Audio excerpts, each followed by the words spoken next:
कुछ दोस्त रोड पर चलते हुए खुशगपियों में मसरूफ थे कि अचानक एक तेज रफ्तार कार ने एक दोस्त को टक्कर मार दी और वो शदीद जख्मी हो गया। बाकी दोस्तों ने उसको उठाया और फौरी तौर पर अस्पताल ले गए। डॉक्टर ने इलाज शुरू किया तो मालूम हुआ कि लड़के के गुर्दे से खून निकल रहा है। डॉक्टर ने फौरन ऑपरेशन के इंतजाम किए और लड़के का गुर्दा निकाल दिया गया।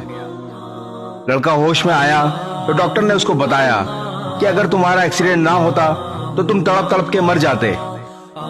लड़का ये सब सुनकर बड़ा हैरान हुआ और डॉक्टर से पूछा, वो कैसे? मैं तो बिल्कुल ठीक था। डॉक्टर ने कहा, गाड़ी ने 6 लड़कों में से सिर्फ तुम्हें टक्कर मारी और वो भी उस जगह जहां तुम्हारा गुर्दा था। ऑपरेशन के बाद तुम्हारा गुर्दा निकाल दिया गया और टेस्ट के लिए भेजा गया तो मालूम हुआ कि इसमें कैंसर की इब्तिदा हो चुकी है। गुर्दे के कैंसर का उस वक्त मालूम होता है जब इंसान मौत के करीब पहुंच जाता है। अल्लाह ताला तुम्हें दोबारा जिंदगी देना चाहता है, इसलिए यह हादसा पेश आया। अगर यह एक्सीडेंट ना होता तो कैंसर का ना पता चलता और तुम तड़प तड़प कर मर जाते।